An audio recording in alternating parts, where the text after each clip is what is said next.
My name is Emily. I was born in Downey, California to George and Sarah Hibbard. Dad met Mom at a gas station when she was only 19. 3 years later, on the 4th of July,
Carry me and take me high.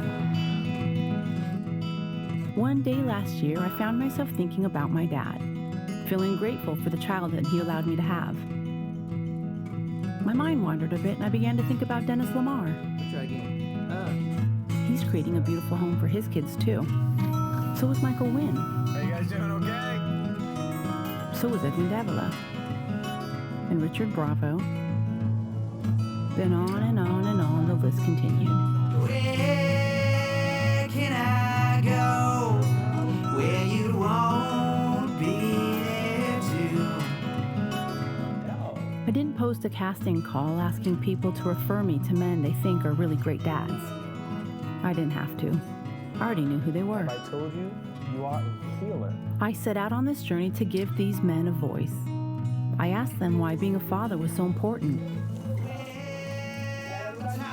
I wanted to hear, in their words and in their own way, just what is so meaningful about fatherhood.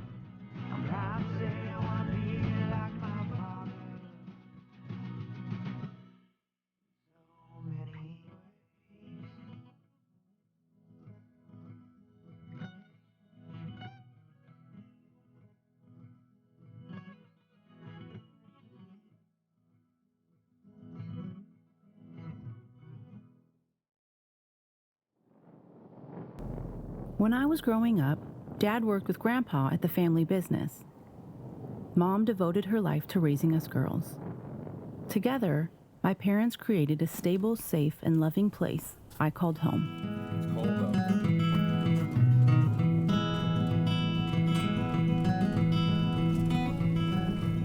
though. Dads are to the family as the skeleton is to the body. They have this innate ability to keep things in order and working right.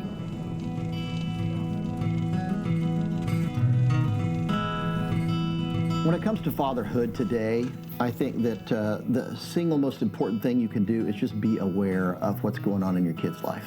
I think too many people get caught up with their career, they get caught up in their marriage relationship, they get caught up in church or business or any number of things, and they simply lose touch with their children. And I see it so often. It's like one day you're their kid's best friend, one day this is a creature you don't even know.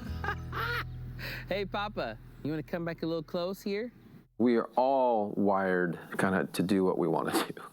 We're all narcissistic. But when you are relied on by other people, it fundamentally has to change you. The approval of a dad, I learned that early on. It's different from when it comes from a mom. Because moms are just naturally, whether they do good or bad, and they're just loving. My wife has so many friends, and tons of them are single moms. And it breaks my heart. It's just super hard to raise a kid with both parents, let alone with just one. And how is a mom to be a mom and a dad? They need the things that come from both a mother and a father.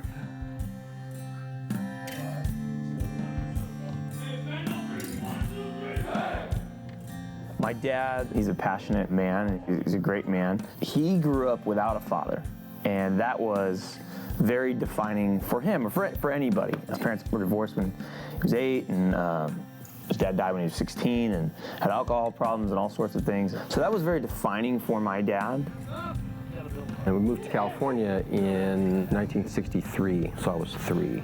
Moved to Downey in 1975, right after my 9th grade year, which was really difficult. My parents had split up a few years prior, but what really helped me a lot was joining the football program. I was always an athlete, always somebody was outside running around doing something with a ball. Little did I know that that experience was going to have a profound effect on me. I grew up with a single-parent mother. She was always into me experimenting with different things. She played music. She loved to do salsa. She would dance. She would sing.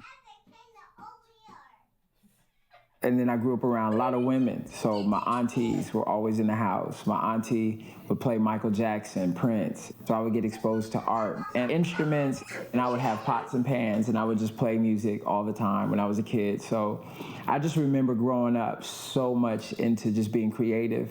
I lived in my mind a lot. I was the only child.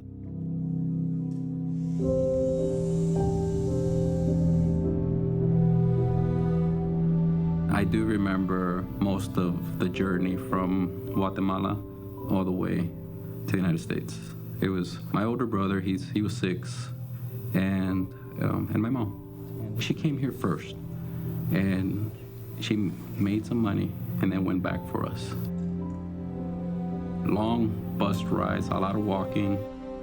My mom was always prepared. She always knew that there was gonna be people trying to rob us. And she had like a little stash of cash just to give them. You're like, here, leave us alone. Crossing the river to the United States, I remember that. It was late at night, and this guy puts us on this raft. He was about this high, and he would push us. You know, you're kids, and you're in this river, and you know, and we start splashing the water. And the guy's telling us to shut up, and we just ignore him and continue splashing, and he hits us really hard. And now he's trying to tell us to shut up, and all we're doing is crying and trying to silence 2 kids. It's almost impossible. You know, we didn't realize how dangerous it really was.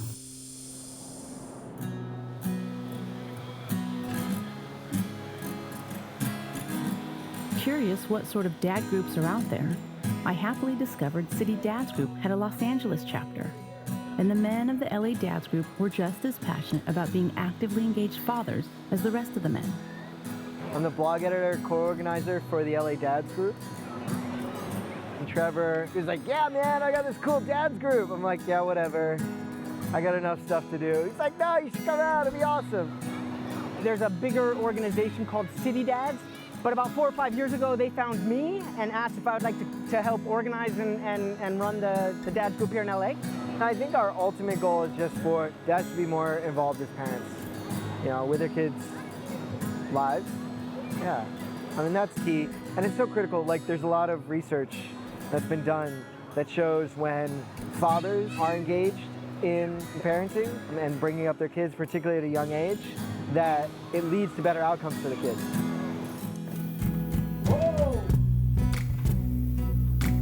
I never knew my father. I just knew my father stayed 5 minutes away from me.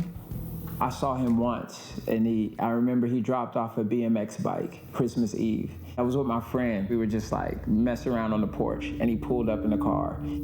He had this bike, and he just went straight to my mom. And I was looking like, what is this? Who's he? And then patted me on my head, and then he drove away. The next big event would be the passing of my dad, 2 days before my 17th birthday. He had been an alcoholic for years, owned a bar actually in Linwood, not too far from here. So that was, you know, obviously quite traumatic, difficult, life-changing. That affected, you know, kind of how I finished high school.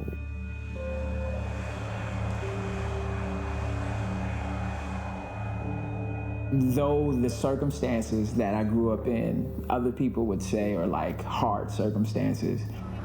If it wasn't just South Central LA, we moved to the jungles, and the jungles was a lot of apartments, a lot of gang violence. I grew up in the 80s.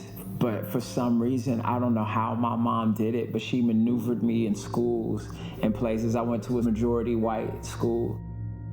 There was maybe 2 or 3 other black people there at the school. And she said enough in my mind to where I had this mindset of like, I never saw, to be honest, the negativity. I grew up that positive, optimistic, if that makes sense. And so, yeah. At that time, it was just my mom. And she worked a lot. So, can you imagine 2, 6 and 7-year-old kids walking to and from school? Before, it was just pretty normal, dads and sons, and, we'd play catch and do father-son things. But the sad thing is I don't have too many memories of that. I know some of it happened, but I think because of the sudden jarring of my dad leaving the home, I don't know, I think it kind of, I lost something. And post that was not many good memories at all, unfortunately. Because he'd be around when he could, every other weekend, the typical divorce dynamics that happen when parents split up. There weren't too many positives. When I got married, I married somebody who came from a very broken home. My idea was we can make this work no matter what, but not everybody knows how to do that. And so some of the challenges that I discovered over the years raising these 4 boys is not having unity in our marriage. So often I think parents and people with egos will, try to win the argument but lose the child in the process. It's not just who's right, but it's doing what's right. Sometimes that's a hard thing to do. I never really experienced like what I have with my son and what I hope to have with my grandsons. Yeah, I always desired it, but that was never there. I think it's unfortunate that for a lot of people, they sort of continue that cycle, right? When they've had a rough childhood, unfortunately they don't know any better, and they continue that for their kids. And I credit my dad a lot because he broke the cycle. Can you see me? Yeah, I look so small. I look so small. You just had the same conversation with him, and his first 10 years of life were very different than mine. And that's because he did it right. I didn't trip on it because I didn't know what it was like to have a dad. I did have a perspective of dad. So when I went to go visit other friends and sleep the night at friends' houses, I looked at dads as like mystical figures, like as a danger to some extent. I was waiting for a dad to do something that would be harsh. And crazy part about it is either that was in my mind and I created that reality, but majority of the times the fathers lived up to what I thought about. So, moms was always sweet, moms was good. Pops comes in the house, there's a little bit of a dominion, there's a little bit of dictatorship that I used to feel.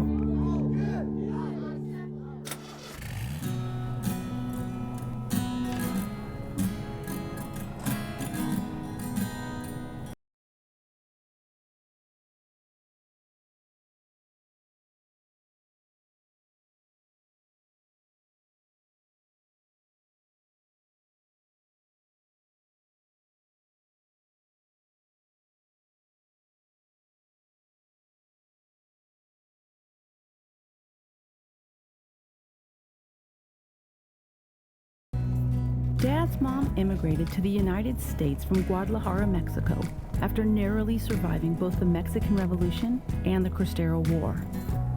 Grandma had a brilliant mind and secretly chronicled stories of her childhood run-in with Mexican revolutionary Pancho Villa and of her Norwegian-born father hanging incandescent lamps on poles with a gentleman named Thomas Edison. Dad, I would later realize, inherited that same beautiful mind. Well, what we've encountered as members of LA Dads Group is dads breaking those stereotypes, the perpetuated stereotypes of not being involved, not being active, and not being role models for their children and also for their families. Various types of dads are in our group. We've got stay-at-home dads, working dads, dads that are co-parenting, or even dads that are, stepchildren, or they're stepping in as a fatherly figure, even if they're not the biological father or linked to that child biologically. So there's a great diverse group of dads.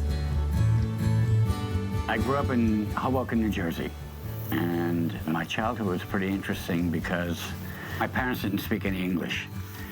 So I, in turn, didn't speak any English till I was about 10 or so. The tri-state area was just chock full of Italians, and I was an only child. So I was doted on. And my father, I think because of the way he grew up, they really weren't affectionate. What I do remember is that, he was an old school Italian, so he didn't show much affection. So in my growing up, my mother was very loving, my father was very stern, not complimentary, not emotional, no touching, no hugging, nothing like that. I didn't hear the words, "I love you," from my father till I was probably in my late 20s. And that was prompted by me saying that to him, and him beginning to understand there's more to life than just being the taskmaster. Dad's dad grew up in Dancy, Wisconsin, and served as a U.S. Marine in the South Pacific during World War II. After the war, he traded Wisconsin winters for sunny Southern California and started a manufacturing company called Spiral Paper Tube and Core in 1949. Grandpa was a man of action and few words. Dad, I would later discover, didn't fall far from the tree. My dad was pretty nonverbal. He didn't really communicate with language, spoken language. But he was a great dad, as far as I'm concerned, because he was, first of all, he was always there.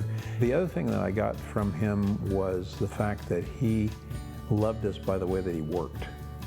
That he would go to a job every single day out in the oil fields in Bakersfield summers and 115 degrees. He was doing to provide for his family the very best.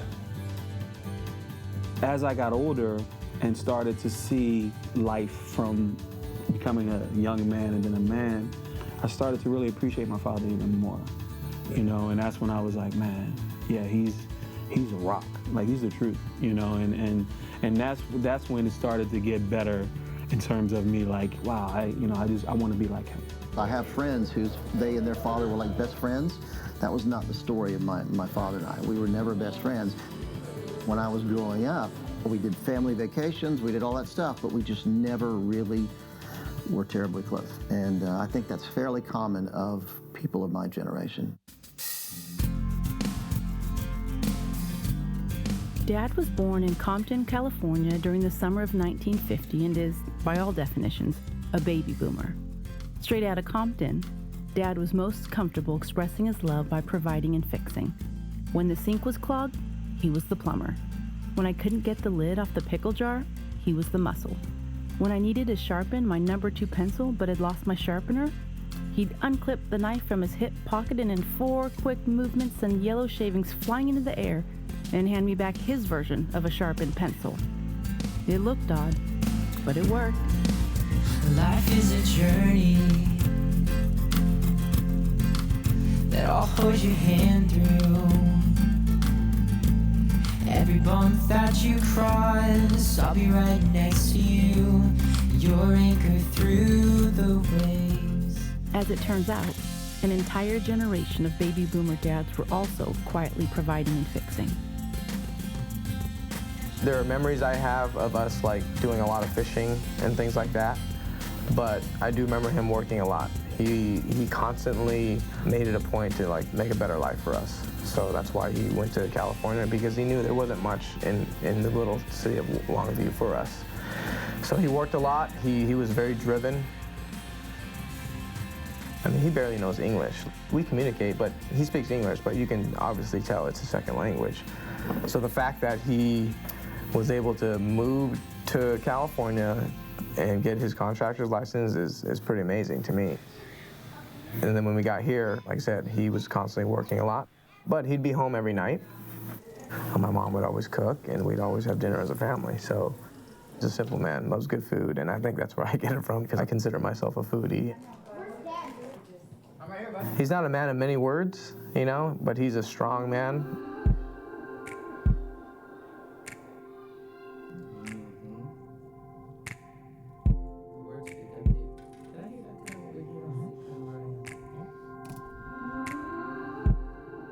Dad was busting it.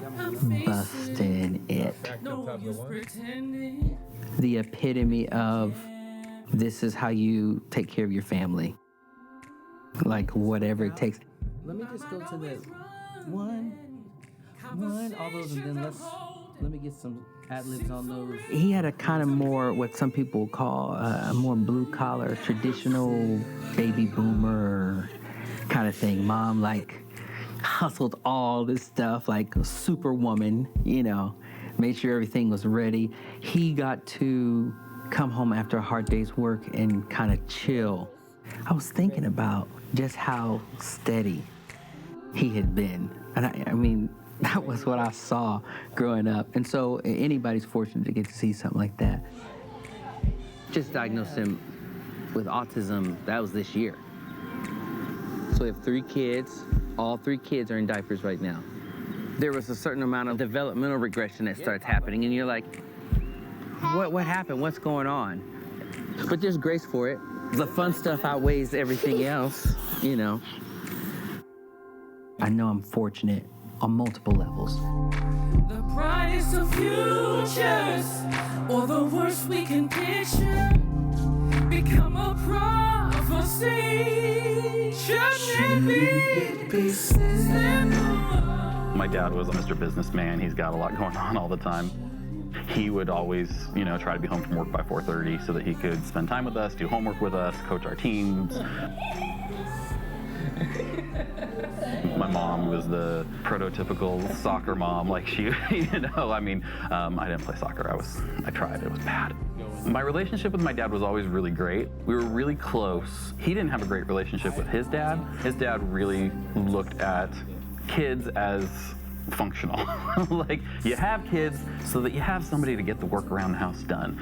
And my dad sort of made a very conscious decision to go the complete opposite direction. Simple to be you, simple to be me.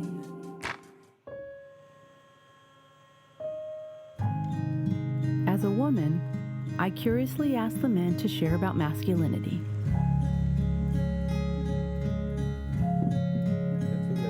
Generationally, my father grew up in an era where that's what you did. My grandfather grew up in an era, that's how you fathered your children. You know, you were masculine, you were, you know, just straightforward, aggressive. Do story time, come on. You were the breadwinner in the household. Your mother was the homemaker. Where's Ellie hiding? It was all good. I can honestly say I don't even think he's ever said I love you in my entire life. It's just culturally, you know, he came from Vietnam, you know, during the war. He's the oldest. He was like the strongest in his family. Everybody looks up to him. But yeah, we never had any like deep talks or anything like that, you know. But all my siblings and I had a healthy fear of him because he was very strict. Yeah, that dynamic was definitely in play where he showed his love via providing. That was his way of saying I love you, and you know, by taking care of me, us. Fortunately, my mom was so loving that I took after her a great deal. My dad was not, you know, the macho man that could fix anything. My dad can't fix a damn thing. My mom could do that. She was more just that, and I'm the same way. I'm a little better than him, but certainly the way you show emotion, right? My dad was a guy who we're Mediterranean, we're Greek. We're like, if we're pissed, we're not gonna like bite our bottom lip and not, you're gonna know about it. As a matter of fact, everybody in the building's gonna know about it. That for me was masculine. And growing up, I was much more that way. And I've probably being married, and I kind of tone you down a little bit. And I've toned down a lot over the years, but certainly that was a part of it. My grandfather actually got run off the road when his wife and daughter, my mother, were in the car by somebody who was, not paying attention and drove down the center of the road. So he pulled off in the ditch. Well, he unhooked the house trailer, left my mom and my grandmother there, and got in his car, chased the guy down, and pulled him over just like he had been a policeman, and made the guy come back and apologize. Which I have always thought was there, didn't beat him up, didn't go after him he might have gotten in a fight if it had been called for, but the point of it was that was very not only dangerous but disrespectful, and he was going to make sure the guy went back and properly dealt with it, made him go back and apologize. Growing up in the rap era, I was never really into objectifying women. When I think about it, it's like the media tells you that men have to be a certain way. It was a different world back then, but my first real encounter was I had two best friends, Wendy and Rusty. Rusty was about 3 years older, so he could go into Eckerd's drugstore and buy Playboy magazines. He was still not old enough, but they let him buy them. And we literally built a hideout way down in the woods out of stolen real estate signs and wallpapered it with centerfolds from Playboy magazines. I'm like 12 years old. And of course, Playboy then is almost nothing compared to what pornography is today. Knowing that my sons are growing up in an era where not only is it accessible to you on the internet, you can just pull up your phone. I'm a sexual assault detective with the Anaheim Police Department, so a lot of our job deals with, contacting the suspects and getting them to confess to these things, which they do. You have enough people lined up? No. A lot of people ask me, how do you do this? How do you deal with these crimes where knowing that these children, these children are being molested, and you talk to these guys who are doing these things? For me, I always answer this. I don't think about the acts themselves because they're obviously very horrific.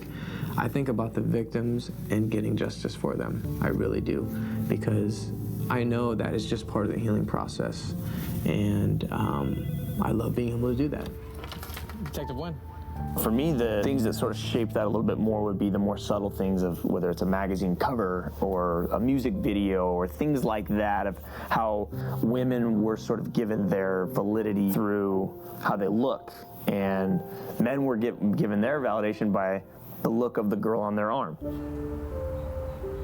Especially in the Latinos, it's like, oh, that's not manly, machismo, this and that. It's, it's cliche, but it's true. I remember when I was little, they're like, oh, how many girlfriends does your son have? Oh, he has 3, this kind of talk. You have to do away with that. Talk to my boys. No 3, no, there's only 1. The way you treat your girlfriend is the way you're gonna treat your wife. All right, I'm looking forward to meeting you. Thanks. It's not for everybody, for sure, especially when you're dealing with children and victims of rape and things like that. So, and then how I get away with it is I play golf. I play golf on Fridays to, kind of release myself. I get outside, walk around, and that's what I do. But then, being with my family, I definitely try not to take work home. Knowing that I can provide and protect, do the things that I believe that I've been taught that a man does. It doesn't have to be at the forefront of everything I do. I don't have to be harsh. I don't have to be mean. I don't have to be that macho man. I know who I am, and I'm comfortable with that. I know my strengths, and I also know my weaknesses that I can learn from anybody, my children included. But I don't buy into the superhero movie type of masculinity.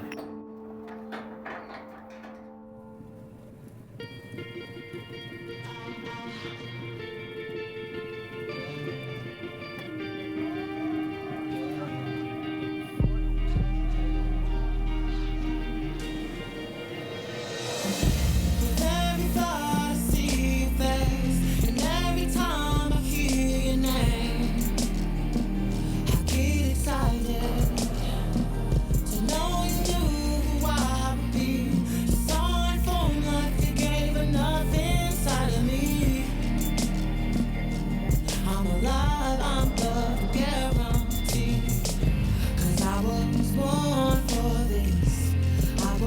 was made for this.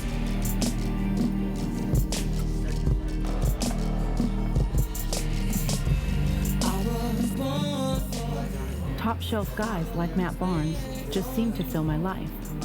Don't look at the camera. Don't look at the camera. If you look at the camera, then you He and both my sisters studied at Pepperdine University together, and he's been in my life ever since.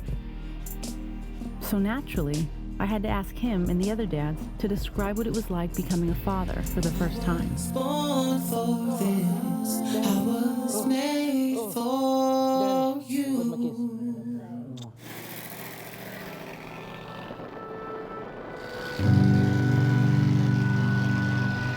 The moment that it was real, just for a moment, was when they were handed to me for the first time, and I just lost it. What? It changed every aspect of life for me. It was life-changing. You don't think you could love something so much until you have a child. Like, I love my wife, right? But then when you have this little human being right in front of you, like, it teaches you to even love even more, right? It's like a new, different level of love, you know, that you had never experienced before. I was no longer number one. I remember when my oldest son, Larry, was about to be born. I don't know what happens, and I'm not sure that it happens to all men, but when I found out that she was pregnant, and then when I found out she was going to have a son, things started to change inside of me. Oh, man. Becoming a dad for the first time, I didn't know it was going to be so emotional. I cried. I really cried. My wife's only 4'11". I mean, she almost had a 9-pound baby, you know, naturally. And just seeing how big he was, and I fell in love with him, you know, at first sight. It was crazy. That first moment, yeah, it was crazy. That was weird. Because you just feel all the emotions at the same time. I wanted to fix the whole world immediately. I was like, this world has to be better if my daughter's going to be raised in this world. So it made me want to just do more things in my community, do more things around me. This kind of set the scene for her so she can have a beautiful life. I can't even really explain it in a coherent way. But it was life-changing. Just the awesomeness, like it was awesome to just have this little human being that I knew I was going to be in charge of. It was the greatest overwhelming feeling. I have a granddaughter. Now they're like young adults, and just being there for them in completely different way. It's just a whole new way to experience him. There's not much in life that can clarify what is really important than something like that, than that experience. My life meant nothing. You know, my life, it wasn't about me anymore. And I believe fatherhood is that. The moment that I held my daughter in my arms, I don't know what I'd signed up for. But I just show up, you know what I'm saying? Like, I'm here, you know, and I work on myself to bring the best version of myself to my daughter. We actually struggled to become parents. And I remember going to a fertility expert, and it was interesting that I had to write him a huge check. And looking back, the night after I wrote him that huge check, she got pregnant. I think the realization that we were going to have to start writing big checks to a fertility expert for treatments, maybe that straightened us out. I don't know what it was. Is that amazing?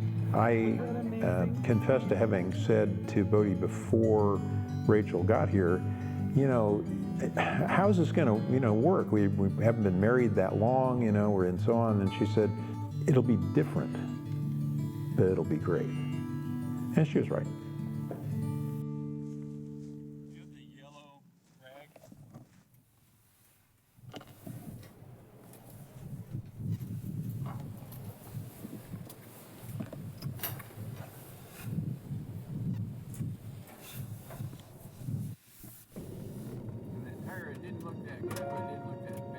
Having children impacted how these men saw themselves. It even affected how they viewed the world. I think that definitely as men, right, we're taught like be tough, don't cry, all those types of things. And one of the interesting things about our world today is that's sort of all being redefined. Abandoned youth was always my passion.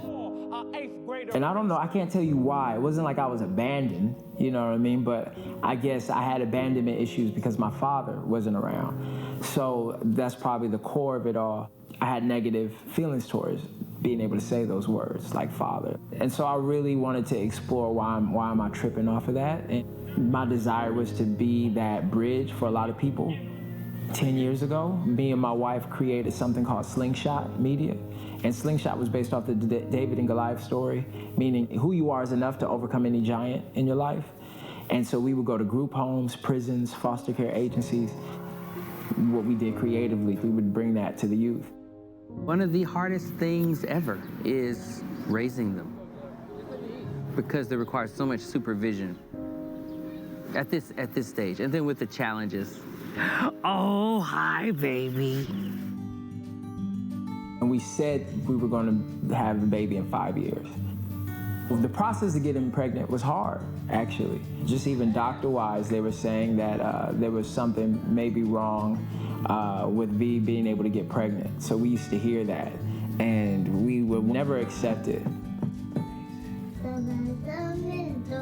Again, we were very intentional of how we were going to do this. We were loose enough to where we weren't going to trip if something happened, but we said we wanted to have fun and like party, and we had a business together too, so we wanted to see that out. When it hit, it was the 5th year, so literally our anniversary just passed 2 months, and just like that, Clay Lee came right on in at the right time. I actually ended up getting married at, I think, 34. Because the reality of the matter is, when you find someone special, it's so neat. I mean, there's nothing like marriage. You say what you want, and it is work. But it's really neat. It's neat to have someone to share a life with, and then especially when you start having kids, it's unbelievable, really. So you wouldn't believe who I used to be and who I am now. It's just night and day in 2 different lives, 2 different people. When the twins were born, it was so surreal. I, as a guy who was, is almost 40, lived so many years being like, those people are the dads. It's still something I'm learning. They're mine. Like, I know cognitively, obviously, but that feeling of like, oh, I'm dad. That's me now. These are my kids. I did that, you know? Welcome back. Thank you. Good to see you. I'm really hoping that once they can, daddy, and that kind of thing, and that that's when it'll click. And fortunately, I've talked to a lot of guys who have experienced similar things, They're like, when did it hit you that you're a dad? And they're like, well, when my kid turned 6. And I'm like, oh, okay, good. When we had our first, we had Vito. And, when you're a dad, I think the first thing I did was make sure he's got, 10 fingers and 10 toes. I did the 10-10 check. So we're good. And you realize that it is the greatest lesson in love. When I looked at my son Vito, I thought, oh my gosh, I don't know if you could love anything more. I don't know if you could love anything more. Just.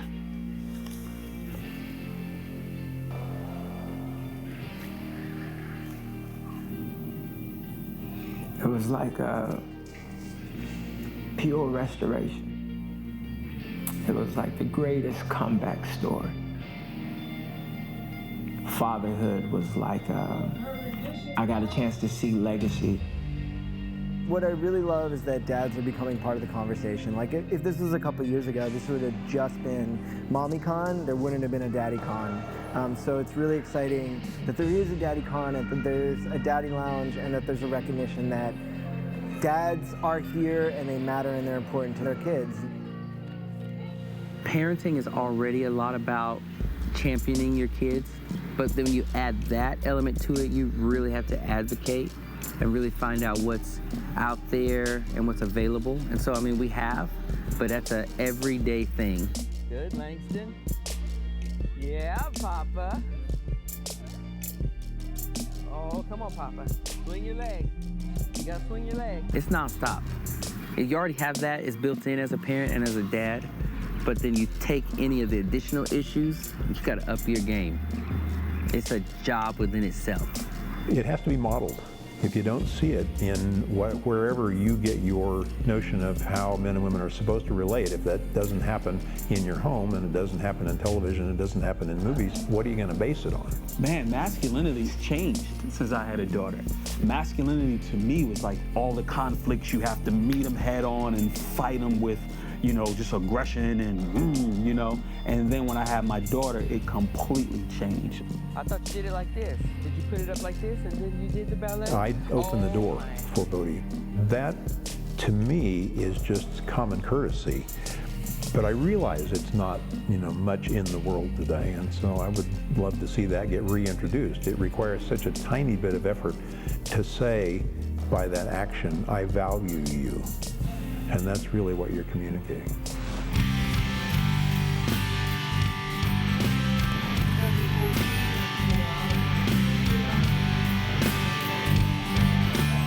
You know, I coach football. One of our things I like to say is to lead from the front. And when things get difficult, that you don't run, that you step up and you take care of it. Those yells on the line, stay focused. We got to set the tone on a Monday. You know, the guys have to do the right thing. If you're in, you're in. You have a child, push all your chips in. Otherwise, you know, keep the puppy in the doghouse and don't have kids. And to me, for a man, masculinity is figuring out who am I as a guy, who am I, and, you know, being that person. Going, okay, now I'm gonna live that life and I'm gonna confidently say, I'm this person, I'm good at these things, I wanna be about this, these are my values, let's go. So if there's a problem in your marriage, that you don't just go to the bar and get drunk and keep it all down, or you don't say it's fine, it's fine, it's fine. No, work that out.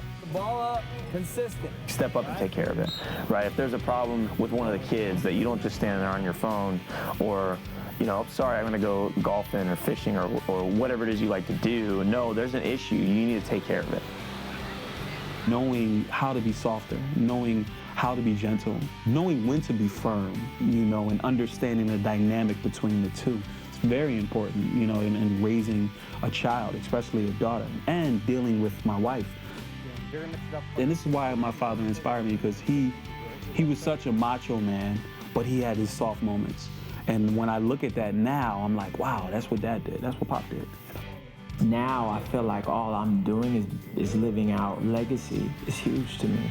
I'm not afraid of fatherhood. The men in this documentary are redefining and reclaiming masculinity. Modern fatherhood is understanding when to be gentle and when to be firm, expressing affection and acknowledging faults.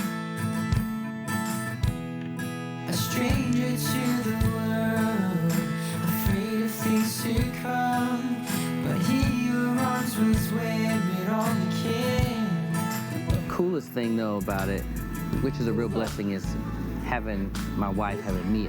I can't even imagine raising 3 kids with just one parent. Oh, there you are. There you are. But it's worth it. I consider myself a feminist in the sense that the more that we can get dads respect as parents and as caregivers and as co-partners in this process of raising kids, the better it is for moms.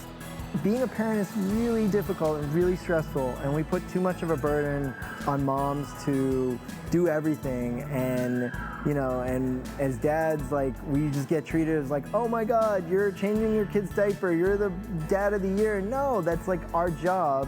That's what we should be doing. We should be engaged with being parents, and that's better for the kids, better for our partner, better for us. It's just all around better for society. My first marriage, we had my daughter Ariel and my son Brandon. And this is my second marriage. She has one who's turning 22 tomorrow. Then she has a 17-year-old and a 14-year-old. It is going to be a blended family, so there's some concerns about just where certain boundaries are. I would never look to replace your dad, but be a male role model, and understanding where that balance and where that line should be drawn in each different scenario. You know, I don't know what that looks like yet, so that part makes me a little nervous sometimes. Similarity to how they were all raised, to this extent that you teach boys how girls should be treated, and you teach girls how they should expect to be treated. How is a man supposed to behave?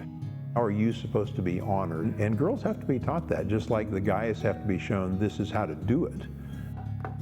Since I didn't have that father where he showed affection, that was a learning curve for me. I had to learn that. I'm like, okay, I want to make sure that these kids know that they're loved. So, but how does that look? Edwin could care less if I tell him at school, I love you, mijo, and then he'd be like, love you too, Dad. Johnny, yeah, I know that he was a little bit more sensitive toward that because, Dad, you're embarrassing me. I would too if I was his age. So I told him, all right, when you get off the truck and I do this, that means I love you, but you got to do it back. And he's like, okay, that we can do. And you have to mix it up with your kids because they're all different. You can't treat every single child the same.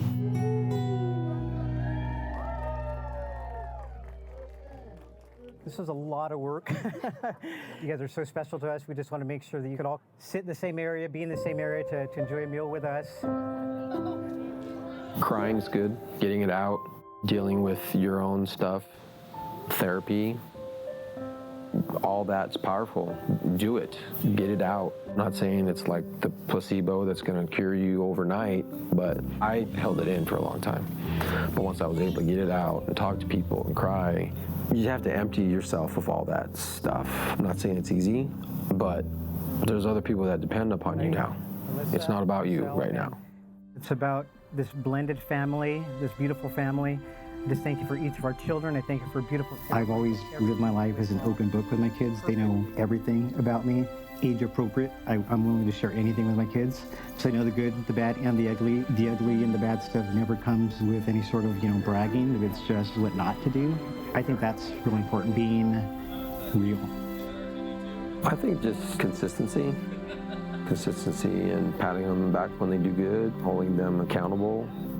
A loving approach with structure can reinforce their positive roles of adult males that are, trying to help them. Being at a Catholic school in San Bernardino, we get a lot of boys who come from broken homes, who have abuse at home. So they come to us and they're looking for all those things. They're looking for consistency, they're looking for accountability. They won't say that, but they are.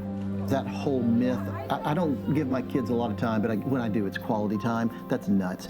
Crises don't happen on a schedule. They can't schedule for your quality time when they're going through a difficult time. Dads have to be incredibly sensitive and know when they're going through something difficult. One thing I have been born with, I think, is knowing how to read people really well. And I've always had this gift of knowing that they were going through something. And maybe it's not something they wanted to talk about, maybe it was.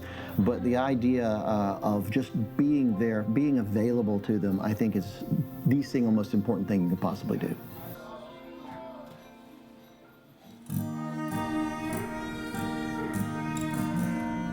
After spending an entire summer following these California dads around, I discovered two things. First, even though these dads appear different on the outside, they're very similar on the inside. They each have a father's heart. They're strong, they're courageous, and deeply compassionate.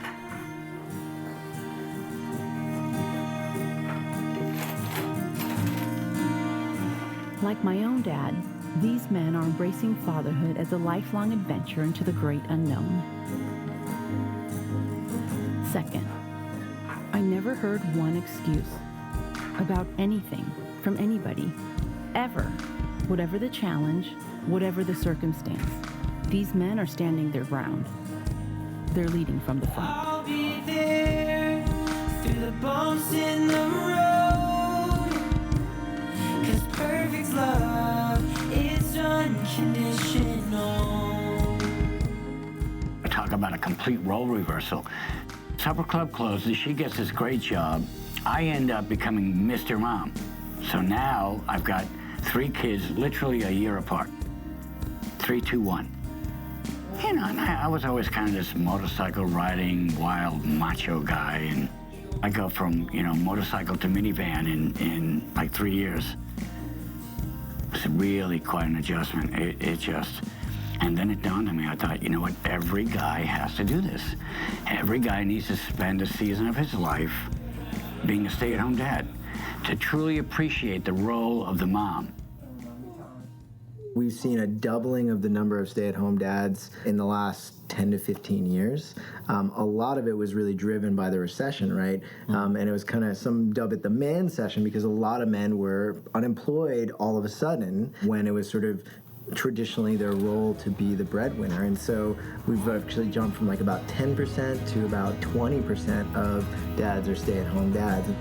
Just through a hook of circumstances, my dad was the one who ended up staying home with the kid when my brother was born, and then later when I was born. So I actually had a stay-at-home dad and a full-time working mom throughout my childhood.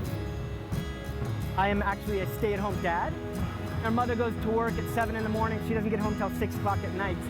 I think my dad's idea before my brother was born was that my brother would quietly sleep in the corner while he kept working on his research for his PhD. And, you know, infants have other plans beyond that. At the beginning, I was super excited. I was like, I'm going to be able to play all day, and this is going to be so much fun. And it's a lot of work, you know, just maintaining the house, chores, chasing after them, having them attached to your hip when you're trying to get things done. You want to talk about multitasking, I was good to go. I can have a coffee and change a diaper, and if I could flip them up in the air, they'd land with the diaper on. So, and I'm walking down the street with friggin' a 3-compartment stroller. I mean, the thing was like a half a block long. There's more dads who are at home who are looking for a connection, because, you know, being at home with your kids, as we know, can be a little isolating, really isolating. You know, you think you're all day with this human, but it's very demanding. You need kind of real adult break. It was the hardest thing I'd ever done. It got to a point where I'd rather go out, and if somebody asked me to like lay bricks, I'm there. Take the kids, I'm out of here, I gotta go lay some bricks. That would have been a vacation. Because it just sucked every ounce of your being. Physically, mentally, but it taught me a really super valuable lesson. It's chaos. You know, the days are super long, but the years are super short. I can't believe it's been 8 years already. I think parenting is teaching. I think parenting is coaching. It's a relational mode. As a teacher, as a coach, if they don't know that you care about them, whenever I tell people what I do for a living, they're always like, oh, you're a football coach. Show a sense of caring, but firm and structured. And this year is the toughest answer I have, because I say You have to balance the two. it's going to be an exciting year. The same answer doesn't fit every situation. It just doesn't. You have to figure out, okay, what's the best way to approach that? And I give my kids credit, because there's times, like I said, they caught me in that, and I had to adjust it. He's a real fiery, passionate guy. I'm the same way in a lot of ways. He was my coach a lot growing up, which was awesome, but then at times it was a huge challenge. I'll never forget this. He was about 10, and we were coming home from a Little League baseball game, and there was a game that they had lost. I struck out twice. And as a coach, my mind is always about, like, okay, what could you do better? How could you improve? You just chew me out. You want to blame me? You want to blame the umpire? You have no one to blame but yourself. And I'm like crying. He turns to me like that.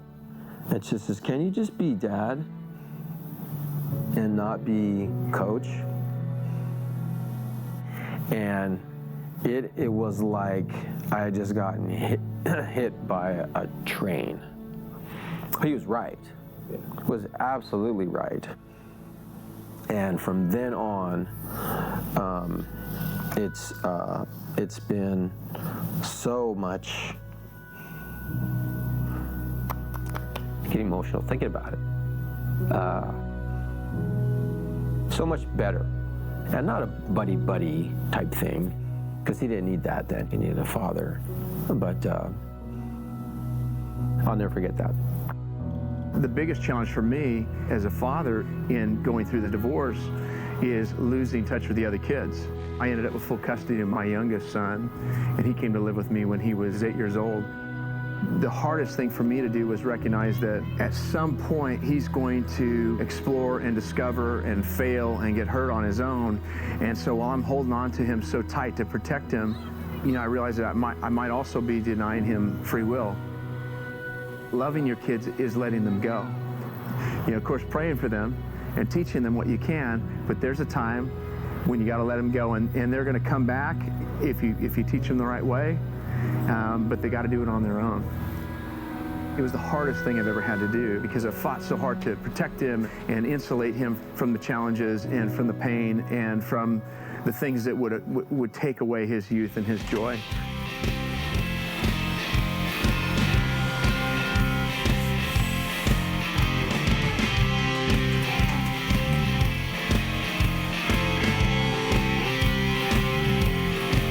There's something also that a man brings that's just a little bit different. I would term that as falling into like leadership, you know, or partnership, I guess, however you want to look at it really, but it's being active, you know, and being an active participant to the marriage. The male embodies a sort of strength.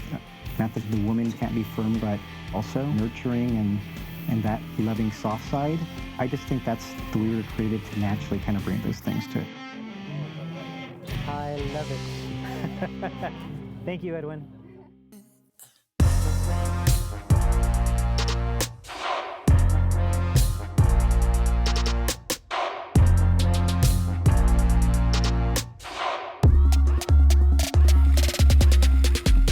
Got a feeling there's a hero inside me, but I can't seem to move out of more.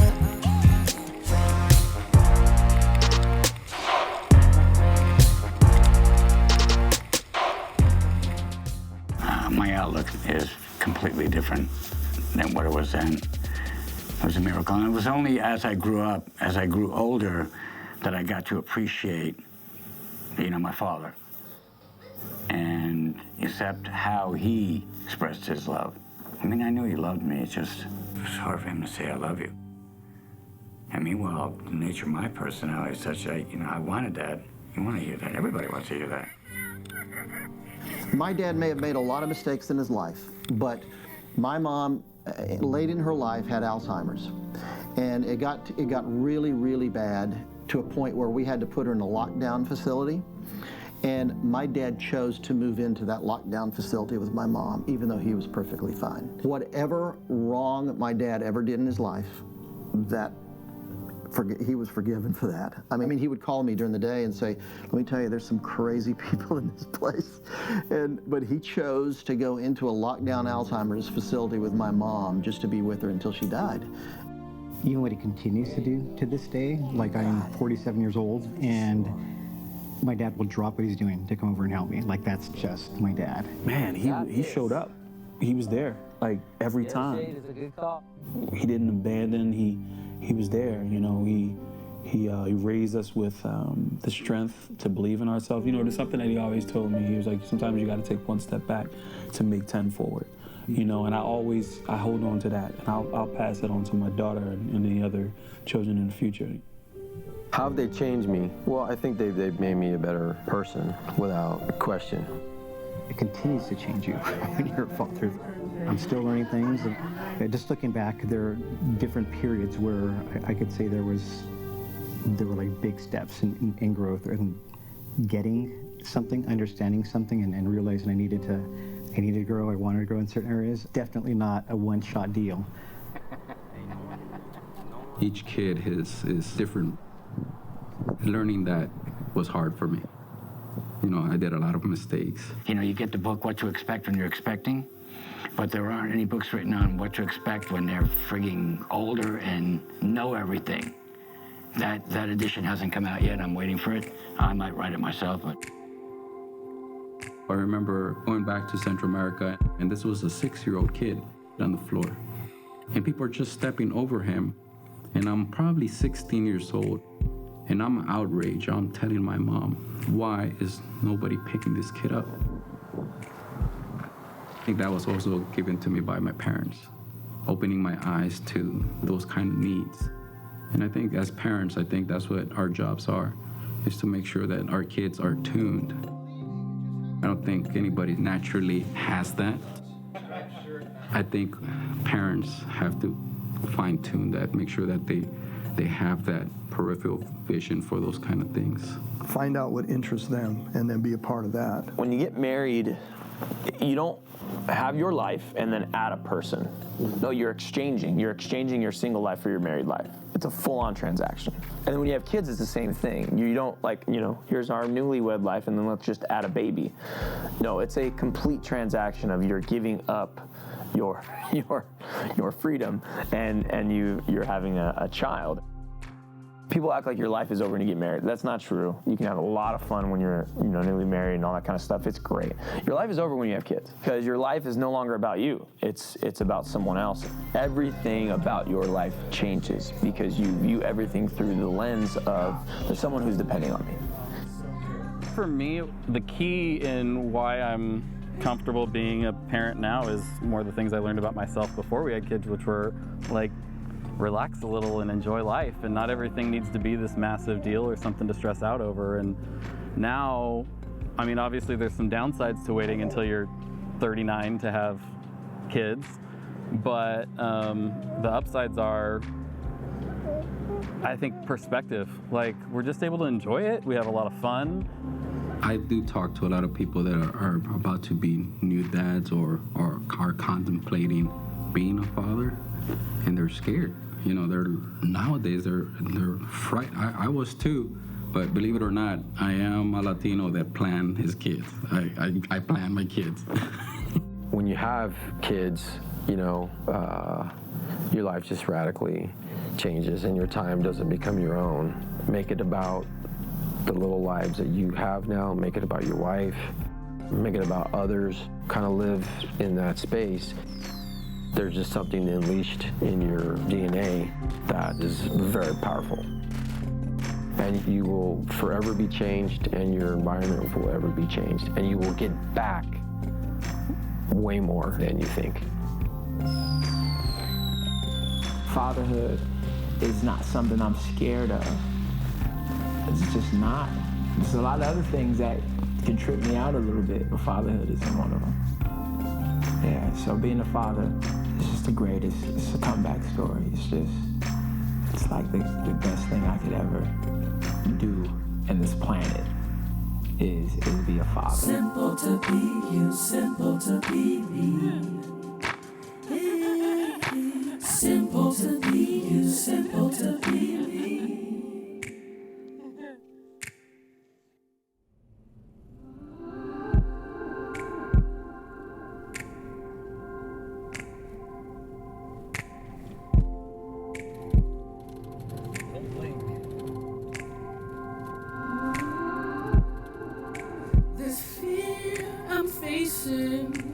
No use pretending, I can guarantee my mind always running, conversations I'm holding seem so real to me. Shouldn't it be simple? Simple, isn't it simple? Shouldn't it be simple? Simple, yeah. Shouldn't life be glorious? Shouldn't it be simple?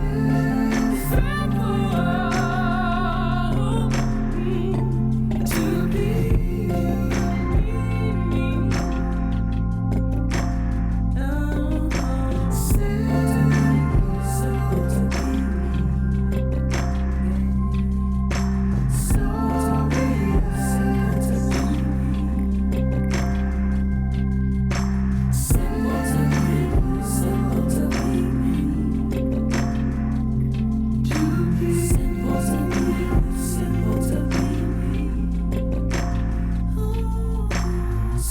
to be you, simple to be me.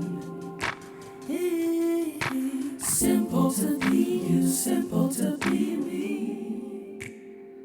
Ooh, simple to be you.